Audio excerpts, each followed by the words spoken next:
What's good, everybody? It's Amon here. Hope you guys are having a great day. As you see by the title, this is going to be me talking about the Ghost games and their clans and greater sense groups. It's been a minute since I made one of these type of videos, and we were talking about mod review, aka history, deep lore dive into games, their verse, and other things along those lines. I haven't made one of these videos in a minute. Man's been busy, but I'm here to go and speak more intellectually about the Ghost games, as not only in this sense their lore, their characters, history, but as well talk about Ghost Tsushima again as not only being one of my favorite games, not only to play, showcase on this channel, and as well loving the verse, love Jin Sakai. I'm not just here to talk about the main official iconic, definitive six clans on Tsushima in this historical fiction adaptation of Tsushima and its war with the Mongols in the case of 1274 AD, aka late 13th century. The six official clans, right, with the top being Clan Shimura, Clan Sakai, Clan Adachi, Clan Yarikawa, Clan Kichi, and Clan Noga are the mainline clans of Tsushima. I'll be talking about Clan Oga, the Ronin group, the Mongols, and technical clan Iki slash Raiders, and a multi different boatload of things to be had. I hope you guys will enjoy, as always. And with that being said, let's go and get it in. When it comes to Clan Shimura, they are obviously the head of Tsushima, representing the Jito's law, the servitude to the shogun, and being the most powerful clan of Tsushima Island. As the head of it, Lord Shimura is the last and greatest sense of this clan, as I will get into. As Lord Shimura not only stands as pretty much the subsequent vice president, advisor, great daimyo overlooker of the clan, laying honor, duty, justice, and bringing proper case of law to Tsushima, as it did not have law, order, structure, and a founded government before in the past in greater sense, like akin to Iki Island or later seen Ezo. That being said, Clan Shimura came from humble beginnings, originally serving as the retainers of Lord Kiragawa. When all of Kiragawa's sons perished during a conflict with the Hoshiki outlaws, Lord Kiragawa arranged for his only daughter to marry Tokugawa Shimura. Upon Kiragawa's death, Clan Shimura inherited all of Kiragawa's holdings, eventually leading it to become Shishima's dominant samurai clan, ruling from their seat at Castle Shimura. 20 years before the Mongol invasion, Clan Yarikawa, headed by Lord Tokuyasu Yarikawa, which is ironic because his first name is the same as the original founder and high-hailed head of Clan Shimura, right? Being attempted a form of revolt and a great rebellion to siege not only power, having great case of spite and indignation, and big envied the case of the power that Clan Shimura had, and felt like with his famed demon time technique and using it legendarily in the case of the Dance of Wrath, feel like he should truly be the top dog, and wanted to tyrannically warlord pretty much all of the island and lead with an iron fist. Lord Arikawa struck down Lord Shimura's father and brothers. However, with the aid of Clan Sakai with its head, Lord Kazumasa Sakai, and Clan Adachi's head in the case of Great Lord Yoshinobu Adachi, a warrior beyond compare, Lord Shimura successfully put down the rebellion and executed Lord Yarikawa.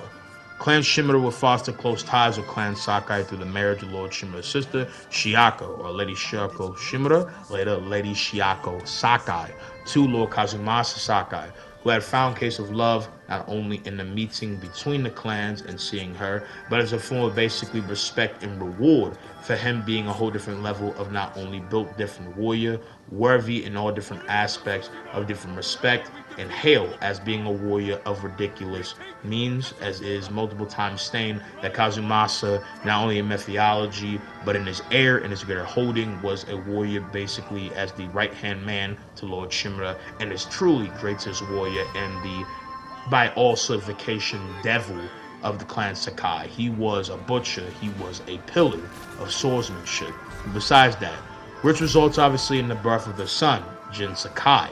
Shiako passes away from an illness when Jin is 7 years old, and Kazumasa is not only heavily dented by this, but in their eventual case of pacification, imperialization, and colonizing of Iki Island, he would die by a raider in Tenzo in the case of an ambush at Senjo Gorge.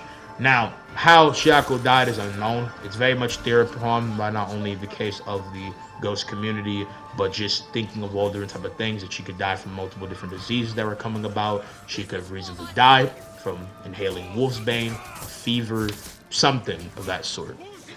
But still, with this being said, The case for him, Lord Shimura being the last of his clan, was full stain. And now, with Jin being the last of his clan, no mother, no father, and all different level of heart stricken with pain and agony, he would basically become a surrogate father, raise him, and make the goat that we know today.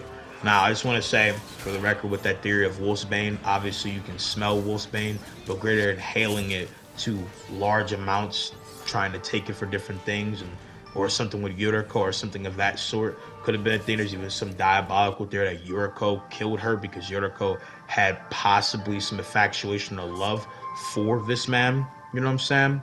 Kazumasa, and was even like a second mother to Jin, but that's besides the point. But the fate of Lord Shimura and his clan is in the sense of him being the last member of Clan Shimura. The fate of the clan is dependent on the player's choice to either kill or spare him. If Jin kills Shimura, the clan will officially become extinct with the death of its last member. In addition, Clan Shimura's role as the lead samurai clan will be abolished, and the shogun will grant another clan complete control of Shugen. If Jin spares Shimura, the clan presumably remains active, and previous conversations with Shimura indicate that he will aim to remarry in order to continue his bloodline. However, due to the conditions imposed by the shogun demanding Jin's death, it is unknown if Shimura will be permitted to do so, aka being the actual full-staying Jito. As most likely, as we see with the case of Clan Oga, the bannerman of the shogun, most likely mightiest and highest, dare I say, clan on the case of, the mainland, will most likely, if he is stripped or disbanded and tarnished, just like other clans that have came and gone, right? He, the case of Lord Oga, will most likely be Jito of the clan and serve as pretty much ruler there and a new advisor and, new case of not only law repper of the shogun in this sense. But regardless of what you do, Lord Shimura fully saw in truth the man that his not only nephew was, and even if you kill him, dying with honor, dying as your father, dying from a son, or living and realizing the stagnant, faulty, fallacious, very much argument to be delusional tunnel vision of the code of honor that he and other samurais followed, and the much of not only bad that came from it. This would in full turn change the entire way of the not only line of Clan Shimura but Clan Sakai. With that being said, let's talk about Clan Sakai, the second, arguably, to the strongest clan of Tsushima, a clan with two twin mountains within its symbol with a black outline, and most importantly, with the case of it being a samurai clan that was very closely allied to Clan Shimura from its help in Kazumasa. It is the clan of Jin Sakai and was one of the 5 major clans that ruled Tsushima. The clan ruled over Omi village and the surrounding lands in Toyotama, and also had a presence in Iki, with by the time of Jin coming back to Iki whenever you do, the full Sakai and as well multiple different planes of a little bit of territory of Sakai, or at least remains of the battles and different scourges and skirmishes were still there. At the time of Jin's adulthood, there has been at least 7 generations of Clan Sakai.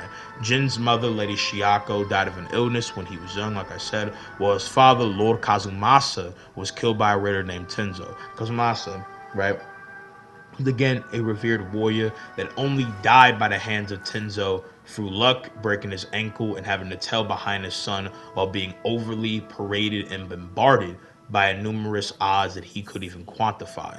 With that being said, this would be making the case of Jin the sole survivor and heir of Clan Sakai, with again Kazumasa being killed, and even though laying a great deal of legacy, was a great butcher on Iki and was undeniably a terror, and the death of his wife left him hollow and taking his anger out on the world through the battle.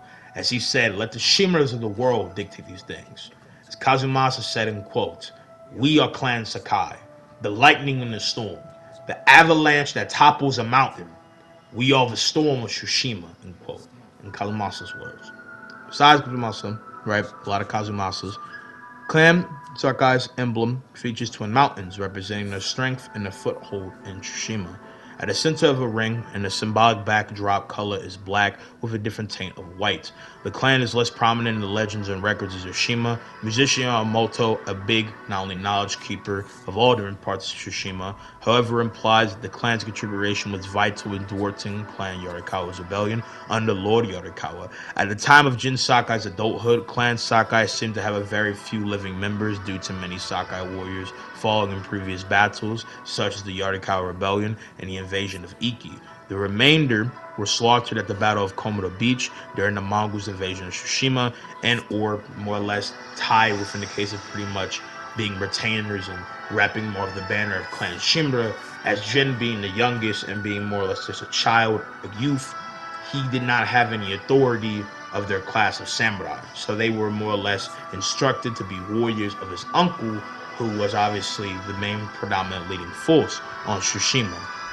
With that being said, although not widely spoken about, the leaders of Clan Sakai were implied to be terrifying warriors. They were able to scare foes and friends alike. According to Yoriko, Kazumasa, quote unquote, had an imagination. Unquote. He was a lot more creative, a lot more open to, dare I say, blacker force energy, killer intention, and this most likely laid an impact on Jin, even if it wasn't exactly spoken. Like his father, he had ingenious, he had great not only battle IQ, and he was a warrior of ridiculous servitude to multiple different instances of things that tailed multiple numerous instances of different not only high class, revered signs of not only warriorhood and different spaces of that sort.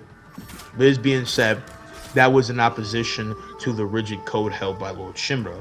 All of these qualities seem to manifest perfectly in Jin, as I said, when he became the ghost, with the earliest known instance of being, Ryuzo mentioning a duel he and Jin had when they were both participants in a tournament held by Lord Nago. Not the Lord Nago, Toriori Nago, the pretty much founder and inspiration for the clan, in which Jin brutally defeated Ryuzo.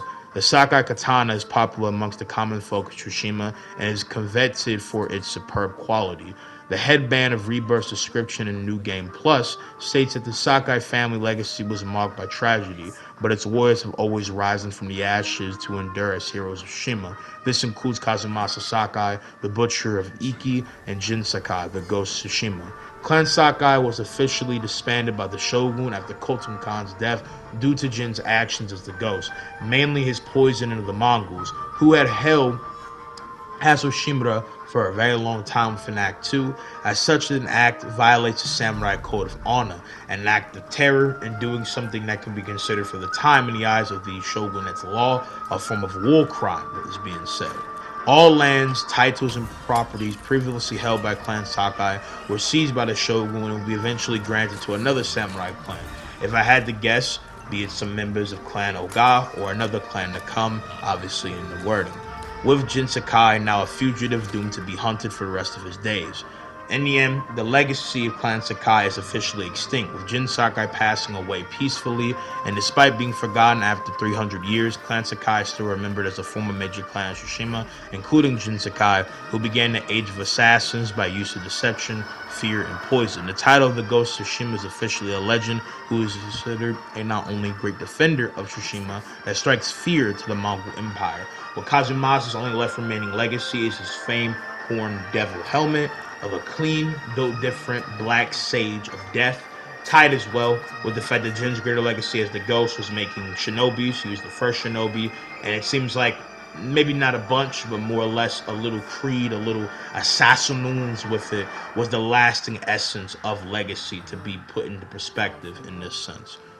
This being said, the lasting little thing about Kazumasa's legacy and as well Clan Sakai with as well Clan Shimura is that they have tied family gathering around Toyotama that symbolizes them as the white leaves, the mountaintop, and Clan Shimura, the fiery red sun that scars Tsushima within remembrance of glory, remembrance of honor, and as well different acclaim of victory against their odds.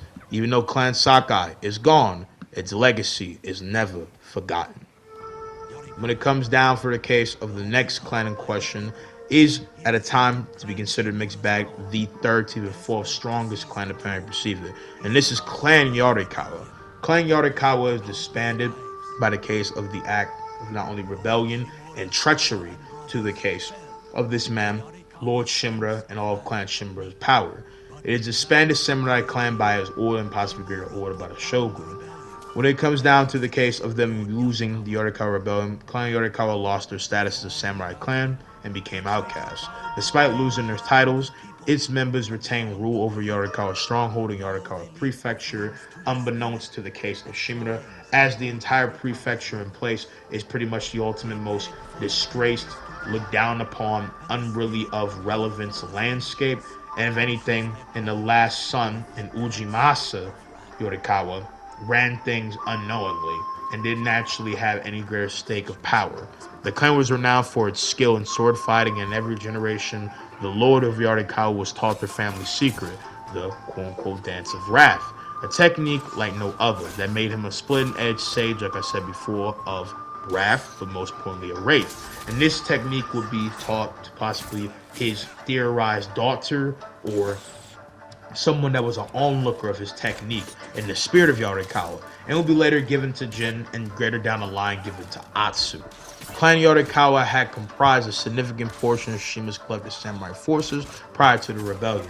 The clan also had a shared history with Clan Kokichi, with the latter having once been service to Clan Yarikawa, choosing to cut ties with Clan Yarikawa in order to settle in Shima's frigid northern regions. The Dance of Wrath eventually found its way to Lord Tokiyasu Yarikawa. However, Tokiyasu was resentful of Clan Shima's power, and the spirit to not only seize control, but in his desperation, he started the Yarikawa Rebellion to oust power from Clan Shimura, claiming countless lives. Lord Shimura's father and brothers were killed by Tokiyasu's Dance of Wrath technique, but Clan Yarikawa was ultimately defeated with the help of Clan Sakai and Clan Adachi. Tokiyasu was executed for his crimes by Lord Shimura. After Tokiyasu's death, his son Ujimasa Yorikawa, like I said, became the new head of Clan Yorikawa. Ruling over Yorikawa Prefecture, all the retainers of Clan Yorikawa were dismissed, including Yoshiroi Koga, a retainer who eventually, as I mentioned a little bit before, would take about going about pushing to get the famed technique in the Heavenly Strike, aka Shigenori Strike, that cut down yokai like wolves in the past and was so fast it seemed like lightning would swiftly split through the body and tear you to shreds.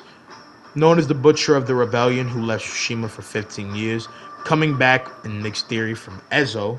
According to musician Yamamoto, however, before Tokiyasa died, he vowed to avenge his defeated people from beyond the grave, people from old Yarikawa, would leave offerings to Tokiyasa's spirit, begging for the enemies to die, and the spirit of Yarikawa's vengeance will respond their pleas with the Dance of Wrath to kill those enemies, obviously in the future, not him. He would go about trying to get the Shigenori strike, learn it, kill the man that would teach it. Then Jin would be fully goaded and pretty much adapting and fully learning on the fly to the technique and using it against him to kill him in an instant. The Arakawa's people later, in the aid of the case of not only the siege of Castle Shimura after being helped by the ghost, in the case of defeating the case of General Tumuge, one of the greatest general of Khotun Khan, on his big war band expansion plan to conquer all of Yarikawa Prefecture and the greater deal of Toyotama. In this sense, a great deal of the retainers and leftover warriors that fought basically rep of Clan Yarikawa would be pretty much the Ghost's army. It is unknown if any would follow in the same footsteps of being shinobi, go along with Jin to Ezo or anything of that sort, but Yarikawa's legacy will pretty much be known as a clan even though disbanded and smothered, long gone, are not forgotten. Warriors that can change from this history, change from those things, and do a lot more. The more standout people here, Ujimasa Yarikawa, who would be able to push past the history that came between Clan Shimura and Yarikawa to more or less align with someone like this man Jin, who represented a whole different thing for the case of Yarikawa here. Hope and not fear, like his father. And then as well, this would go about in the end, pushing for the case of the defeat in the long run of Tumoge, and someone like Daku would be the archer in greater sense of like subsequent, you know, basically teacher of the way of the bow in greater sense for the army of the ghosts. That is the lasting legacy of Clan Yorikawa. But Clan Adachi being argued to be the third to make fourth strongest clan are people that pretty much represent the greatest case of not only constructors, high standing people, and other people of that different argument. The great fame Yoshinobu Adachi is a greater case of person, right? In the matter for the legacy of, in truth, Lord Adachi that we saw in the case of not only the start of the game, then obviously the ex-husband of Masako Adachi, who was a lady to pretty much nothing but a lower ground of people. That I'll talk more about that history. But in truth, his name was Honorable Adachi, as you see at the start of the game. His case of legacy, as I said at the start of the video, in the case of name, right in line with the case of Yoshinobu Adachi, is mainly from that. That is my mistake. But with that being said, you get the whole thing. Clan Adachi is the samurai clan of the island of Shima, like I said, subject to Clan Shimura. It's the clan of Masako Adachi, who is the family's sole survivor following the Battle of Komodo Beach and the Adachi Massacre. The first lords of the clan were known as, quote unquote, the Great Builders, end quote, of Tsushima, having constructed the Golden Temple in Ariake and all the lighthouses across the island. Time after Lord Horrible Lachi would help improve the fortifications in Castle Shimura and most likely Castle Kaneda. They also used to have a rivalry with Clan Kokichi. Lord Horrible Adachi, being a descendant of Yoshinobu Adachi, was also considered the quote unquote best swordsman in, quote, in Tsushima at one point. Dachi would lead a samurai guard to the home of a family that was attacked by bandits. When they survived, right, the bandits, in greater sense, not only in the means of not only the family, but even them and their arrival, the bandits had already been dispatched by the youngest child in the family, a woman named Masako. In this sense, taking up a sword and cutting down the bandits. Since that day, Lord Adachi became infatuated with Masako, respecting her heart, her grit, her hunger, her tenacity, her brutatiousness. She reckoned all the fire of a samurai and a very plentiful in every regard woman of respect, and something that any man of warriorhood, you could argue, would always find eyes and comfort knowing that, hey, I got a bad bitch or something like that. But still, Masako's sister Hana would also see Adachi as a way to accomplish her ambitions of being part of a samurai noble family. However, the latter only had eyes for Masako, and so ignored any moves Hana would make towards him. This would be the seed that would planted Hana's jealousy and hatred towards Masako and Clan Adachi in general. Honorable and Masako would later marry, and the latter would become the lady of Clan Adachi. Sometimes later, Lord Adachi and Masako would have two sons, Shigeatsu and Yoshinari, with the former being the eldest sibling. When the three were children, the Adachi brothers and Jin Sakai used to spend time together, while being watched by Masako and Shiaka Sakai. A little over a decade later, Clan Adachi would support Clan Shimura and Clan Sakai during the Yarikawa Rebellion, using their knowledge of destroying structures to help put an end to the war. Years later, Clan Adachi would join Clan Sakai alongside some of the Clan Shimura soldiers and pacifying the raiders and pirates of Iki Island, being under the command of Lord Kazumasa Sakai. Again, greatest of the case of the Clan Sakai at the time, and as well, the second in command of Clan Shimura, highest person, and Lord Shimura. Lord Adachi would sometimes spend time with Kazumasa's son, Jin, even having some archery bets with him, with Adachi winning most of the time.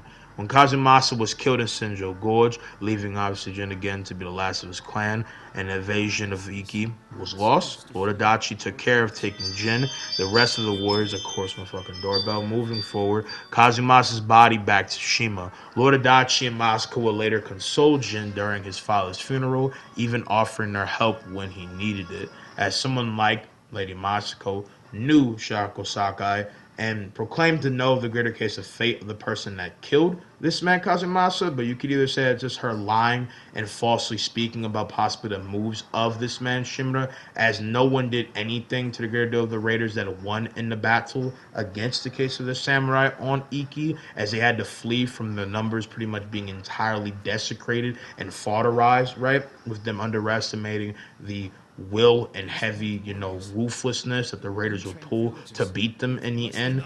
And this is also maybe possibly a retcon because if you guys remember from playing Ghost of Tsushima and its original version, you know that when this man Kazumasa died, it was not at all on Iki or a plane not even beknownst to the case of Tsushima. It was actually where the village of mixed case of and Kamiyate was, suggesting that in the original lore that Kazumasa died by bandits because of trying to defend his son and getting, unfortunately sneaked or upped up on in the midst of battle, suggesting that he lost from multiple other cases of context, which is still true. And in the original game, the idea was Kazumasa died a noble stand-up samurai that died in the case of a battle to, defend and honor his only son, even with asking Jin to help him as he was put down in the mix of pretty much not being able to fight because of him twisting and or greater breaking his leg, right? So that is the greater case of context for not only Masako's statement in one of her missions, as you see on screen, tied as well with this year's statement. But still, throughout the years before the Mongol invasion, Clan Adachi unintentionally made enemies with various servants to their clan.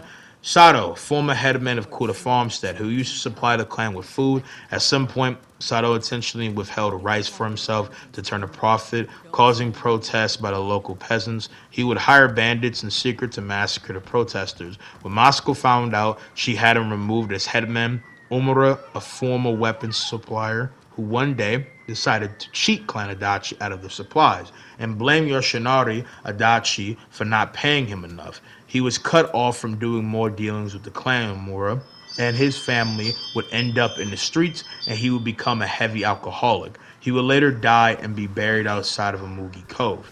His eldest son would later blame the clan for everything that happened to him, while his youngest would be reasonable and understand that their father caused it himself. Kojiwara, a quote-unquote humble fisherman who used to serve as a retainer to the clan. He was known for being skilled and dependable. He was also cruel, vicious, and quick to anger. But his behavior was excused for his skill and because of the fact Masako needed him in different things because he was very skilled. But until Masako caught him beating his wife and daughter, she instantly dismissed him immediately and would later offer refuge to his wife and daughter, but they returned to him within a day.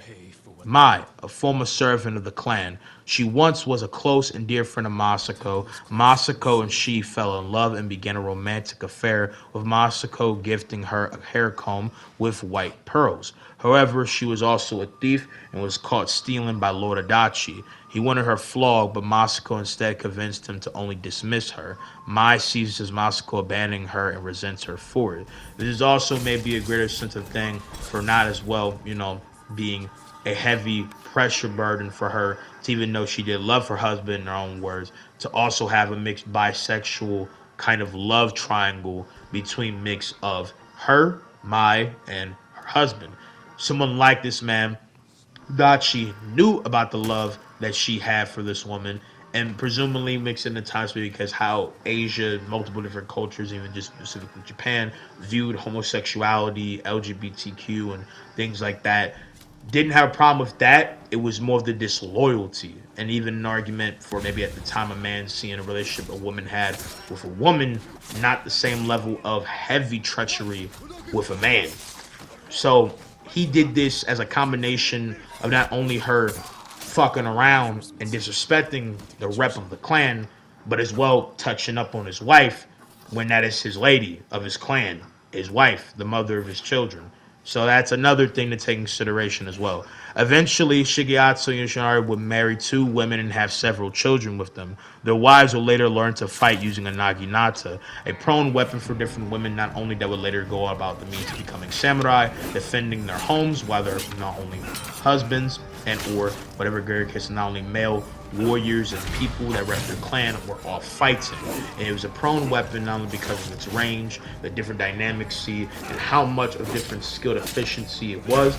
Men also used this, but men were more stylistically strongly in a yari that was more greater for multiple different fields of not only horseback, stronger, greater poaching, spearing, and long-range defenses, while people shot arrows and different means of different stuff, which is why it's a greatly advised weapon for different folds of different guerrilla warfare or different in and out offense and defensive plays, which is why spearmen would hide behind archers or even be in front of archers to clear range for middle ground, aka the offense, and give the archers multi-frame range.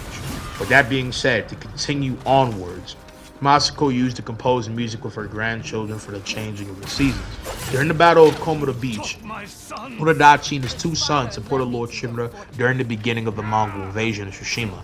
Before the battle started, Lord Shimura sent Lord Adachi to the beach so that he would duel their leader. Upon arriving, he demanded the Mongols to send the best warrior there. He would meet the general known as Khotun Khan. cousin of Kubla, grandson of Genghis. Adachi would introduce himself to the Khan and prepare himself for a duel, only for the latter to simply light him on fire and decapitate him. When Lord Shimura gave the war cry, Shigatsu Yoshari alongside the warriors of Clan Adachi would ride down the beach to avenge their father. However, their efforts would be in vain. The Mongols would execute all the clans of Shimura, with Shigatsu Yoshari's corpses later being hanged like animals. While this was happening, Masako and the woman and the children of Clan Adachi were staying in the Adachi estate. This was where the famed massacre would happen, where they were being visited by Hana as well, who came to Masako's home to await the news about their husbands, with Hana bringing gifts for the children. Sometime later, the estate would be attacked by bandits. During the attack, Masako and her daughters-in-law fought the bandits while Hana took the children to safety. In reality, Hana murdered them, including a newborn baby girl Natsu. She then used the corpse of a peasant killed by the Mongols to fake her death. Masako survived the attack, but her daughters-in-law were killed. Upon going to find her grandchildren, she found all their dead bodies, including the presumed body of her sister. She spent days burying them at the Adachi cemetery, where all the lines of possibly not only lines of not only Clan Adachi, but other fell warriors and most likely, hopefully, Tsushima, that fell at Komada for greater legacy would be buried. She would later have a damaged armor set owned by Shigatsu repaired by the armorer in the Golden Temple for Jin. When Jin came to recruit the clan to save Lord Shimura at Castle Kaneda, Masako revealed the fate of the clan. She had Jin join her at the Adachi Cemetery, where they would pay their respects to the clan's fallen members. Afterward, they would travel to the Golden Temple, where Masako would give Jin her son's armor and reveal to a monk named Sogun Clan Adachi's fate. Where after Masako revealed that Sogun arrived from Kamayate at the beginning of autumn, around the same time the samurai became aware of the imminent invasion by the Mongol Empire, she confides that the monk was most likely a spy and part of the plot to massacre the clan. Upon following Sogun to an inn and killing all of the men protecting him, Masako and Jin try to get answers out of Sogun, but Sogun doesn't answer, revealing nothing but a callous, inhumane, even psychopathic matter of not only monologue, which then brings someone like her to crash out reasonably. With this being said, as they hunt for the killers, Jin and Masako gradually deduce their roles in the attack and bring them to justice with the aid of a local monk named Junshin. In this sense, killing the rest of the case of these people and or letting someone like Mai go. At some point during the invasion, Jin returned to Komodo Beach, where he saw Masako fighting a group of Mongols after dispatching them to death. Masako explains that since she came to find her son's bodies, having already found her husband's, when the duo finally find them. In this case, after taking in the case of the death of her two sons, Shiatsu and Shiranori, they are buried at a lighthouse not too far away.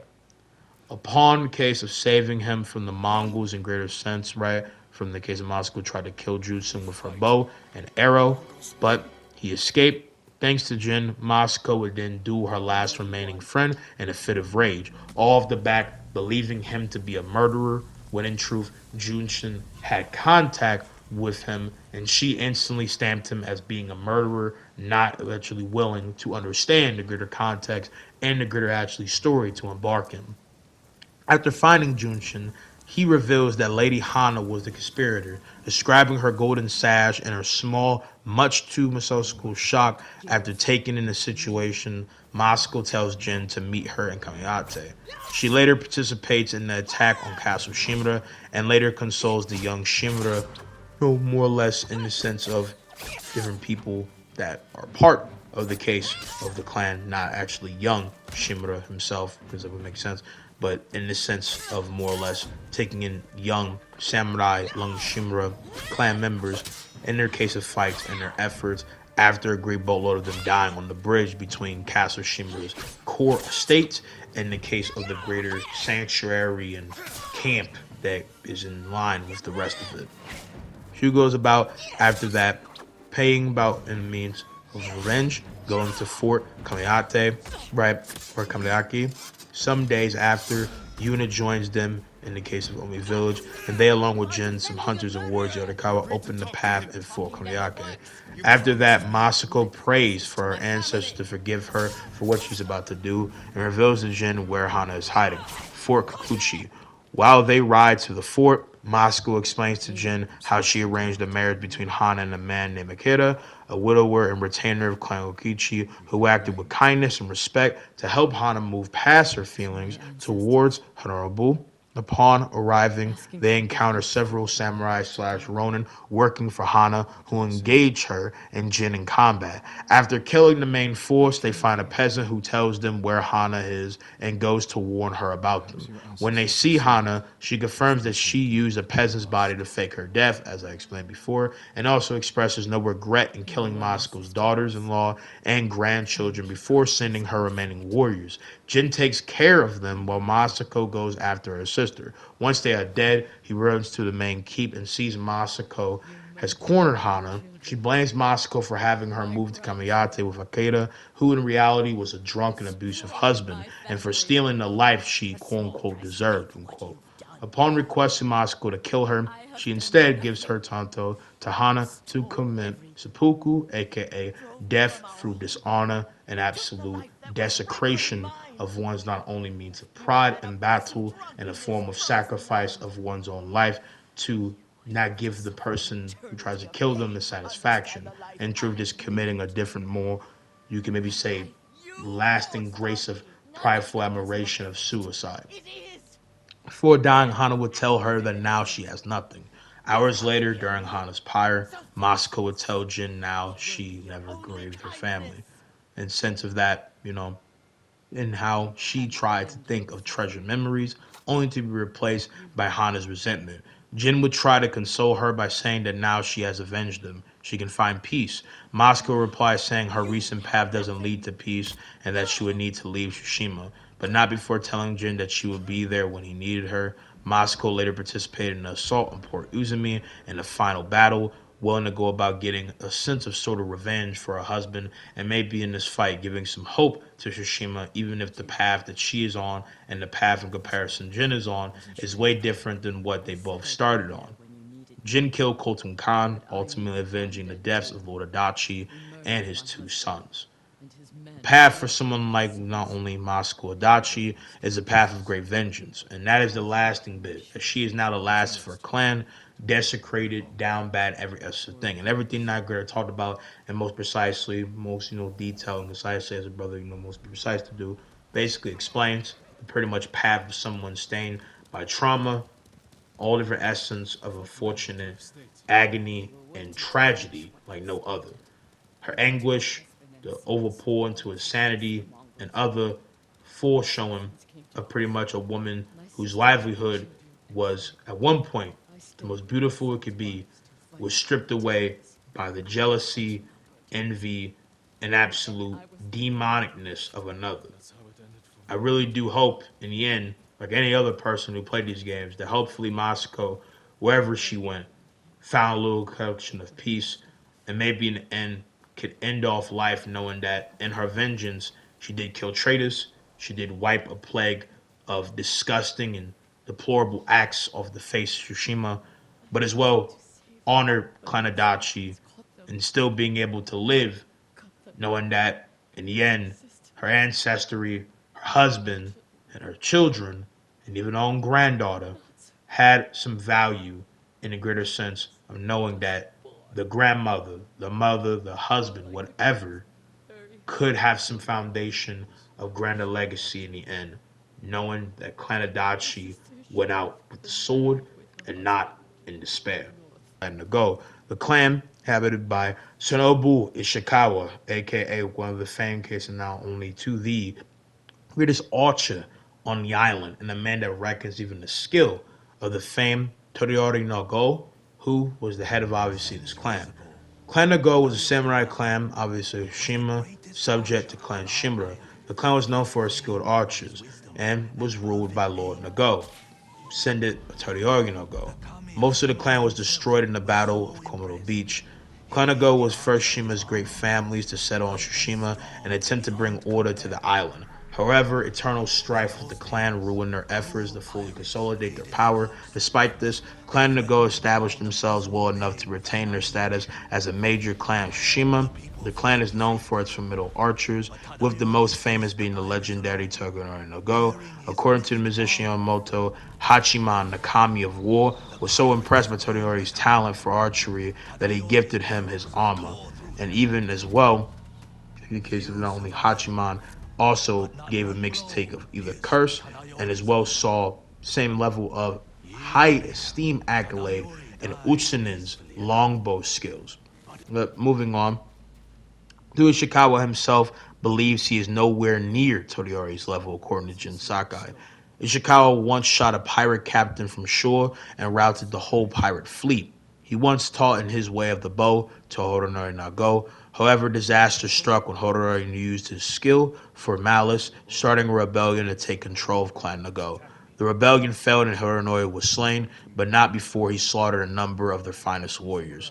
To preserve the legacy, Clan Nago fabricated a story in which Horonori had died honorably fighting bandits. Since Ishikawa was blamed for Horonori's treachery, but was granted the mercy of resigning his post as archery master. Since Ishikawa lived in seclusion at his dojo near Yoshi Springs, until a peasant girl named Tomoe came to his dojo in order to receive training. Though reluctant, Ishikawa came to recognize Tomoe's talent for archery and decided to accept her as his second student, in the hopes of training her into becoming a samurai and his heir. With Ishikawa's teachings, Tomoe turned from a common peasant into a deadly archer. At some point before the Mongol invasion, since Ishikawa learned that Tomoe had been in league with a band of assassins and used her training maliciously in response, Ishikawa plotted to kill Tomoe, leading to a fight between the two. Ishikawa was injured in the process, which prevented his participation in the Battle of Komodo Beach. And this would lead to a greater case of plan to go after her and pretty much stop the ultimate disgrace and unfortunate burden of having one of the last greater cases not only taught people and the legacy of the bow of Ishikawa and Toyota Nago from doing what they do. When it comes down to the demise during the Battle of Komodo Beach, Nago archers felled many of the Mongol invaders, but like the majority of the samurai who fought at Komodo, Clan Nago and its retainers were overrun and utterly massacred. Kata, the last descendant of Todera Nago and a protector of his legendary armor, is presumably the clan's only living survivor. However, it's unclear if she identified with her relations to it aside from her ancestry.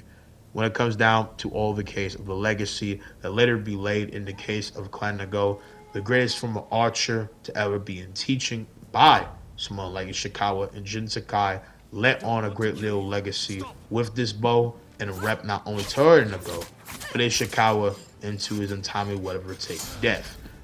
Now, for truly the last clan, but again, like I said, Nago is the greater against the last clan of actual greater relevance and greater possible teaching to be coming into play within the case for Clan Oga and even the case of a little bit of Clan Yorikawa.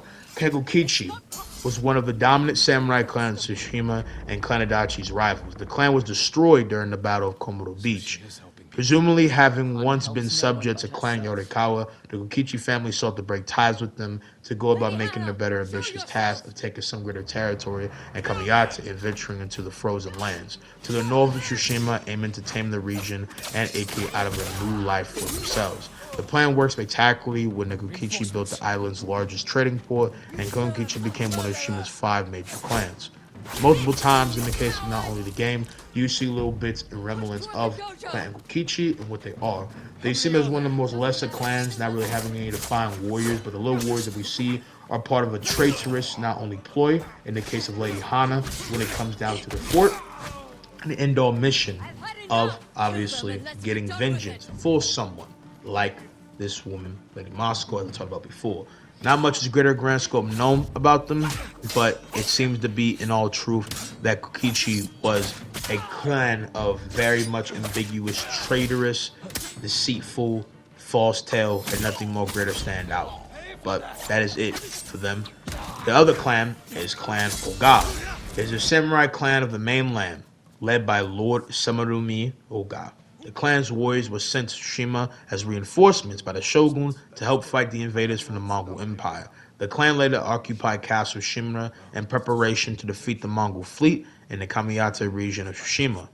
When it comes to the clan of God, it is very much as well unknown, but the greater surrogate, greater case of not only knowledge is again the bannermen of the shogun, meaning that they represent the shogun's highest, most strongest clan to indefinite in the case of reinforcements. Tsushima's losing battle, it seems, be the strongest they can be. And as bannermen rep multiple different times a banner on their back in different midst of battle and fight against the odds coming with the case of not only Tsushima and most likely any other odds to come their way.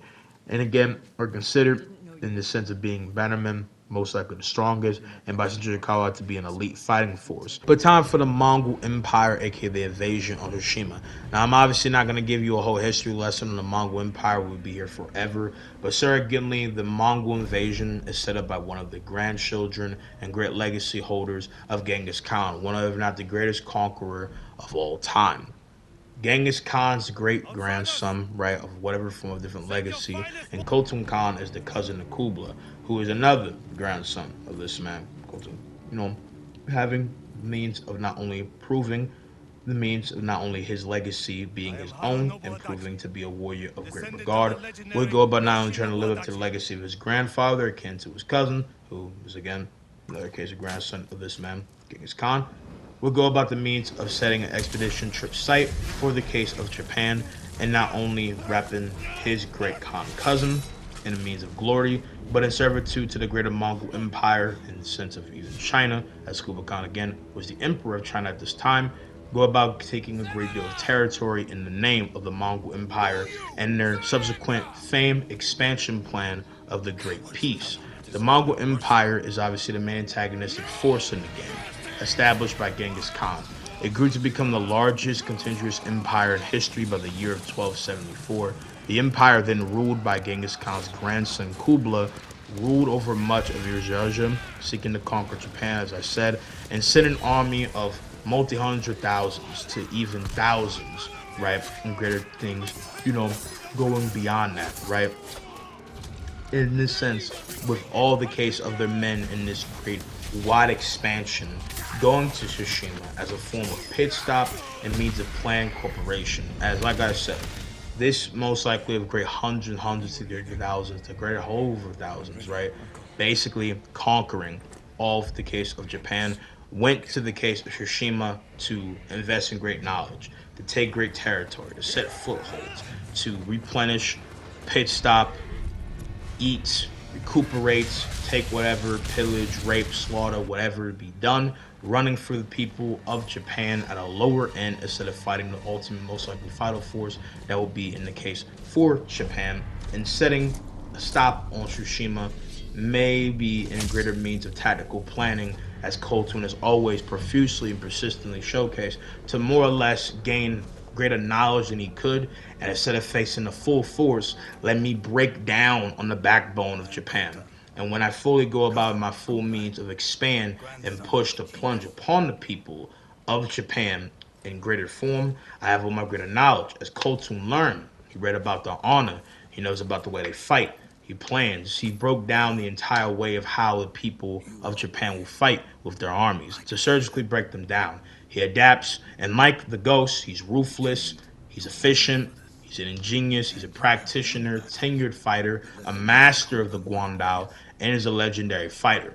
Khotun Khan, in the case of his entire rep, is pretty much a dragon that devours in all form.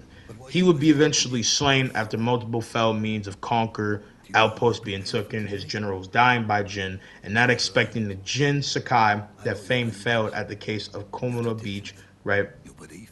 To reform into a being of a whole different pillar of skill, as again he fully fatherized Jin in the sense of the beginning of the game. Man who fell at Komoda came back dating their semen from the dead to stand up against and again over this man, Khotun, to be fathered and then come back way more built different. He became every essence of a storm, standing as a pillar of strength akin to stone, as dynamic as water, as swift as the wind, and shining light in the face of this dark pool that is the Mongol Empire like no other. Eventually being slain In the greater case of the Mongol Empire, would come either in the second phase of Tsushima, aka Act 2, as it means to go about conquering the island of Iki Island, and it means a different, unique expansion, trying to go about in the same byproduct to adapt and pull different maneuvers to take the fight to not only the raiders of Iki, but as well all of Japan, with using different shamanistic and different diabolical means of ritual play and poison and different stuff like that was unseen in the same sense to basically put down the case of the people of Japan with different means of delusions, hallucinations, and things along those lines. With the leader, the eagle, and her second command, Kumbij, her war dog, pretty much all having an established plan to consult and play into the idea of pretty much enthralling everybody to be her shamans, make puppets, and lay a seed of terror, put terror and great fear of paranoia in Jin to come back to the famed island where the samurai were broken and humiliatingly defeated, go about defeating her, pushing past his trauma, his guilt, his pain, and forming a better case of being and himself. So, with that being said, the Mongol Empire, even as powerful as they were, did not expect will eventually come in greater sense from the instance of not only pushing the case of the samurai to the limit, and like what war does in the words of Kubla Khan's famed course of not only means of action and things, brings out the basically hurling different not only means of vigor, value, and subsequently in all different greater boards brings in the eventual call to the culling of the herd. But as well, in the words of Khotun Khan, war brings out who we are. And so, Usher Khotun and Khotun Khan were defeated, and the rest of the generals, Kumbij, Altan, Batu, Bata, Doga, Dongshin, Horonu, Kurachu, Nuga, and Tsumoge were all defeated by Jin and as well Mixed Norio and a few others. When it comes down to the Ronin group, there's multiple different turncoats, traitors, and ultimate deceivers. As this involves the case of the Ronin that will later on go about betraying Tsushima and their own people because of someone like Ryuzo roading out and ratzing in the means to go about being on the more gooder side of a war that was inevitably seeming to bring about the doom of all the people in Japan. The Ronin are people who are ex-samurai, mixed masterless, people that are wandering swords for hire. They're sometimes feeding into being thieves, killers, pillagers, mercenaries, rapists, and all that. And are similar to the bandits that you basically can roll into one of being people that are wandering, whatever the case of things, and do full acts of being traitors. But the Ronin do have different tales of different things with different ranks of being warriors that serve somewhat of their own simplistic, independent honor of being wandering swords that wander about in all different missions to pull their own things.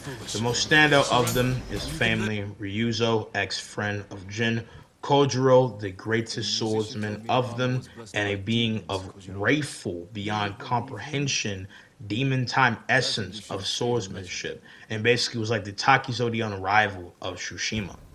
Reunion, right, not only wiped out in greater sense by Jin and in full, depending on whenever you take out Kojiro and eventually Ryuzo, pretty much wiped the greater deal of the Ronin of any greater relevance here.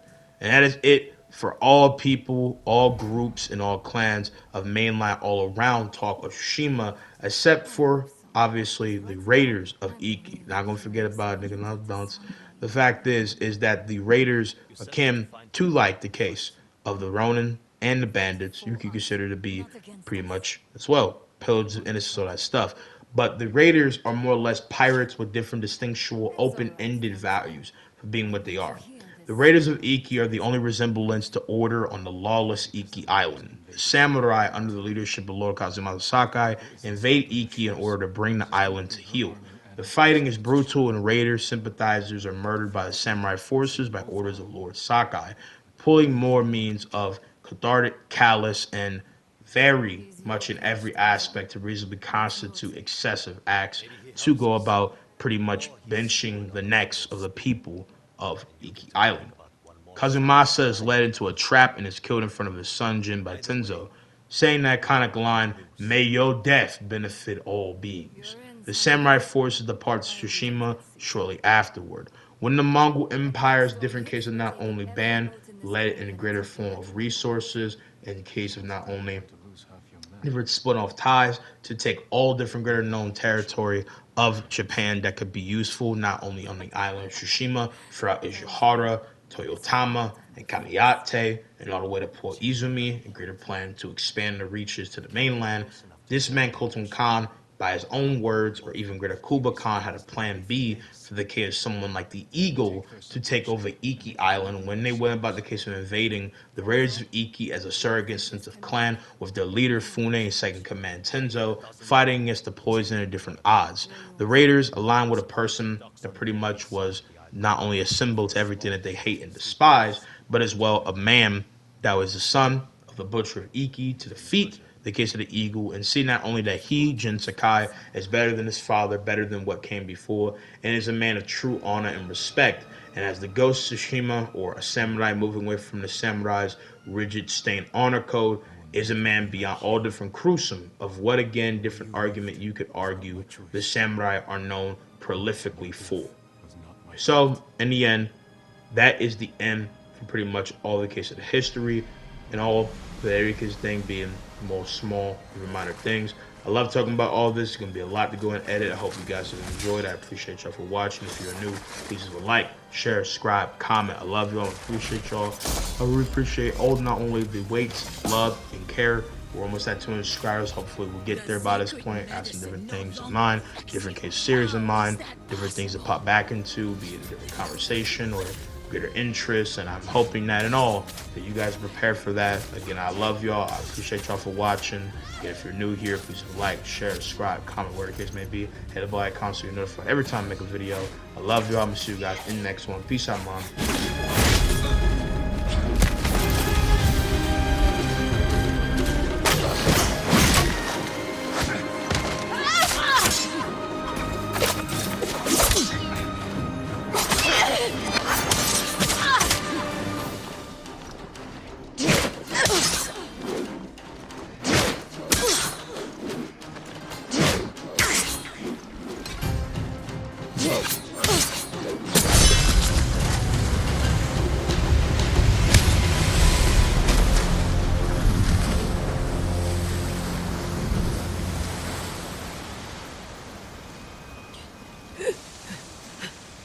One day, you will face the judgment of your ancestors.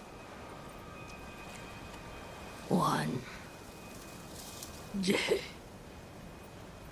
May your death benefit all beings.